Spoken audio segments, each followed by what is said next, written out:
Friends, welcome to 14 భువన భాండాలు గురించి తెలుసుకుందాం. అయితే ఇది ఏంటంటే, విశ్వస్వరూపుడైనటువంటి భగవంతుడు ఒక భవనంలా ఉన్న బ్రహ్మాండాన్ని విడివిడిగా చేసి విపులమైన 14 భువనాలుగా తీర్చిదిద్దాడట. ఇది ఎక్కడ ఉంది, దేంట్లో ఉంది అంటే, చతుర్దశ భువనాల ప్రస్తావన పురాణాల్లో తరచుగా కనిపిస్తుంది. భూమితో పాటు భూమిపైన ఉన్న మరో 6 లోకాలు, అంటే మొత్తము 7 ఊర్ధ్వలోకాలని, భూమికి దిగువన ఉన్న 7 లోకాలను అధో లోకాలని పిలుస్తారట. వీటి గురించి శ్రీ మహాభాగవతంలోని ద్వితీయ స్కందంలో వివరంగా ఉందంట అని పోతన భాగవతంలో చెప్పారన్నమాట. భువనాత్మకుండా ఈశుండు భవనాకృతి తోడనుండు బ్రహ్మాండంబులన్ వివరముతో 14 వివరంబులుగా నొనర్చే విషదంబుగన్ అని చెప్పాడనమాట. ఏమంటున్నారంటే వీళ్ళు, ఈ ఒక మానవ శరీరము, ఈ విశ్వమంతా పరమాత్ముడి యొక్క శరీరమే. 14 భువనాలుగా విభజితమైన ఈ విశ్వంలో పైన ఉన్న 7 లోకాలు శ్రీ మహావిష్ణువు నడుముకు పైన ఉన్న దేహం కాగా, దిగువన ఉన్న 7 లోకాలు మహావిష్ణువు నడుముకు దిగువన ఉన్న శరీరం. పైన ఉన్నే అవ్వంట. ఆయన కటిస్థలం అనేది భూలోకమట, నాభి అట భువర్ణలోకమట, హృదయమట సువర్ణలోకమట, వక్షస్థలమట మహర్లోకమట, కంఠమట జనలోకమట, పెదవులు తపోలోకమట,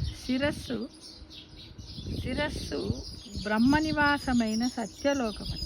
అలాగే జగనం అతలం, ఉరుగులు వితలం, ముఖాళ్ళు సుతలం, తిక్కలు తలాతం, చీలమండలు మహాతలం, కాలి మునివేళ్ళు రసాతలం, అరికాళ్ళు పాతాళము కాగా, ఆయన పాదతలము నుంచి భూలోకము, నాభి నుంచి భువర్లోకము, శిరస్సు నుంచి సువర్ణలోకము, ఇలా 3 లోకాల సృష్టి జరిగిందనేది కూడా ఈ భాగవతం లోపల మరో వివరణట ఫ్రెండ్స్. లోకాలన్నింటికి కర్త, పోషకుడు, లయకారుడు భగవంతుడేనని, ప్రళయకాలములో ఈ 14 భువనాలు పరబ్రహ్మలో విలీనమవుతాయని పూర్వ ఋషులు పేర్కొన్నారట. కాబట్టి మనము ఈ ఒక్కొక్క లోకంలో ఎవరు ఉంటారనేది కొంచెం చెప్పుకుందాం బ్రీఫ్గా. ఉదాహరణకు భూలోకముతో కలిపి భూలోకానికి పైన ఉండే ఊర్ధ్వలోకం. ఇక్కడ భూలోకం, ఇక్కడ 4 విధాలైన జీవరాశులు ఉంటాయట. అవి ఏంటంటే, స్వేదజలు అంటే చెమట నుంచి ఉద్భవించే పేర్లు, నల్లులు లాంటివట. అండజాలు గుడ్డు నుంచి ఉద్భవించే పక్షులు. జరాయువులు అంటే మానవ పశు గర్భాల నుంచి పుట్టే మనుషులట, పశువులట. కొన్ని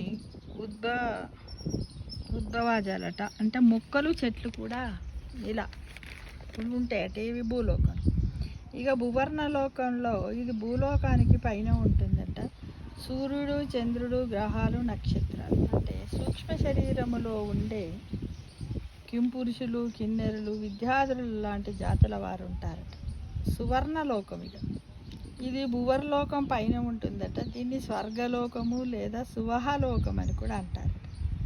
ఇక్కడ ఇంద్రాది దిక్పాలకులు, మహర్షులు, గంధర్వులు, అప్సరసలు ఉంటారట. అయితే వారు కోరుకున్న రూపాన్ని పొందగలిగే సామర్థ్యం ఉంటుందట ఫ్రెండ్స్. వారికి ఆకలి, దప్పులు, శరీర దుర్గంధము, వృద్ధాప్యం లాంటివి అస్సలే ఉండవంట. ఇక పోతే మహర్లోకం, ఇది సువర్ణలోకానికి పైన ఉంటుంది. దేవతలు తపస్సు చేసే లోకం ఇది. స్వర్గంలో దేవతలు అనుభవించే దివ్య సుఖాలను ఇక్కడ తాపసులు తమ తపస్సు ద్వారా సంపూర్ణంగా అనుభవిస్తూ ఉంటారట ఫ్రెండ్స్. ఏ లోకం అది? మహర్లోకంలో. ఇక జనలోకం, దీన్నే సత్యలోకం అని కూడా అంటారట. ఇది మహర్లోకానికి పైన ఉంటుంది. అత్యంత పుణ్యాత్ములైన వారు ఈ లోకంలో సుఖశాంతులతో వర్ధిల్లుతూ ఉంటారట. ఇక తపోలోకం, ఇది జనలోకం పైన ఉంటుంది. కైలాసము, వైకుంఠము, మణిద్వీపము, స్కందలోకం ఇక్కడే ఉంటాయట. ఇక్కడ దేవతలు నివసిస్తారట. పంచభూతాలు, పంచేంద్రియాలు కూడా వారి ఆధీనంలోనే ఉంటాయట. ఎప్పుడు సుగంధాలు వెదజల్లుతూ ప్రశాంతంగా ఉండే లోకం ఇదట. వాళ్ళు కర్మానుసారంగా భూలోకంలో జన్మించి సత్కర్మలను ఆచరిస్తూ ఉంటారట. మహాప్రళయంలో సర్వము లయమైనప్పుడు వారి యొక్క జన్మ రాహిత్యాన్ని వాళ్ళు పొందుతారట ఫ్రెండ్స్, తపోలోకం. ఇక సత్యలోకం, ఇది తపోలోకానికి పైన ఉంటుంది. ఊర్ధ్వలోకాలన్నింటిలో అత్యుత్తమమైనటువంటిది సత్యలోకం. దీని సృష్టికర్త ఎవరు? బ్రహ్మకు నివాసం ఏంటిది? సత్యలోకం. బ్రహ్మ అనేది ఒక పదవట. అనేక కల్పాలకు ఒకరు ఈ పదవిని అధిష్ఠిస్తారట. అంటే కల్పము అంటే ఏంటంటే ఇవి తెలుసు మనకు. ఇప్పుడు మనం గంటకు నిమిషాలిన్ని అని ఎలా ఉంటుందో ఈ యుగాలలో కూడా ఇవి కల్పాలు అనేటివి ఉంటాయి అన్నమాట. అది వేరే దగ్గర మళ్ళీ వస్తుంది, మనం తెలుసుకోవచ్చు. అయితే దీంట్లో ఈ పదవికి అలా అంటారట, బ్రహ్మ అని అంటారట. మనమందరం ఏమనుకుంటాం? బ్రహ్మ అంటే వేరే అని అనుకుంటాం కదా, అది కాదంట.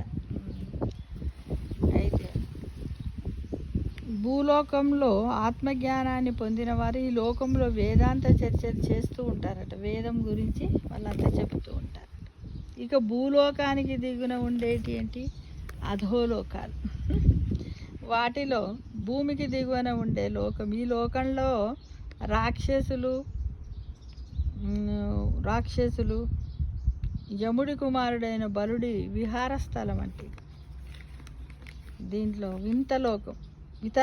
వితలలోకం అంటే అతలలోకానికి కింద ఉంటుంది. స్వర్ణజలము ప్రవహించే హఠకీ నది ఉండే చోటు ఇదంట. ఈ నది జలాలతో తయారైన బంగారముతో తయారైన ఆభరణాలను రాక్షస మహిళలు ధరిస్తారట ఫ్రెండ్స్. వితలలోకానికి అడుగున ఉండే ఈ లోకంలో సప్త చిరంజీవులలో ఒకరైన బలిచక్రవర్తి ఉంటాడు. ఆయన నిత్యం విష్ణువును ధ్యానిస్తూ ఇంద్రుడిని మించిన భోగాలను అనుభవిస్తూ సుతలలోకాన్ని పాలిస్తాడంట. ఇక తలాతలలోకం, ఇది సుతలానికి కింద ఉంటుంది. మాయావులైన రాక్షసులతో పాటు దానవ శిల్పి మయుడు, మహాశివుడు సంహరించిన త్రిపుర రాక్షసులనే రాక్షస రాజులు ఇక్కడ ఉంటారంట. ఇక మహాతలం, గరుత్మంతుడి సవతి తల్లి కద్రువ పుత్రులైన వేలాది శిరస్సులు కలిగిన సర్పాలు సకుటుంబముగా ఇక్కడ నివసిస్తారట. వారు మహాబలవంతులు, కోరిన రూపం ధరించగలిగేవారు. ఈ లోకము తలాతలం కింద ఉంటుంది ఫ్రెండ్స్. ఇక పోతే రసతల లోకం అంటే మహాతలానికి దిగువ ఉండే ఈ రసతల లోకంలో కాలగేయులు రాక్షసులకి నివాస స్థలం అట. వీరందరూ అత్యంత సాహసవంతులైన రాక్షస ప్రముఖులంట ఫ్రెండ్స్. ఇక పాతాళలోకం రథసాల లోకానికి కింద ఉండే పాతాళమే నాగలోకం అట. మహామనులతో ప్రకాశిస్తూ ఉండే పాతాళంలో నాగలోకాధిపతి వాసుకి ఆదిశేషుడితో సహా సమస్త సర్పజాతి నివసిస్తూ ఇక్కడ ఉంటుందంట. మనము దేని గురించి తెలుసుకున్నాం? 14 భువన భాండాలను ఏ విధంగా చేశారు, ఎన్ని లోకాలు ఉన్నాయి, వాటి గురించి, వాటి యొక్క విశిష్టత గురించి మనకు తెలియని విషయాలని ఈ విధంగా మనం తెలుసుకున్నాము కదా ఫ్రెండ్స్. ఎలా ఉన్నదో చూడండి కదా. చాలామందికి తెలియదు కావచ్చు, నాకు కూడా కొంతవరకే తెలుసు. అదేంటో ఇప్పుడు తెలుసుకొనే ఈ వీడియోని తయారు చేశాను ఫ్రెండ్స్. ఓకేనా? Thank you.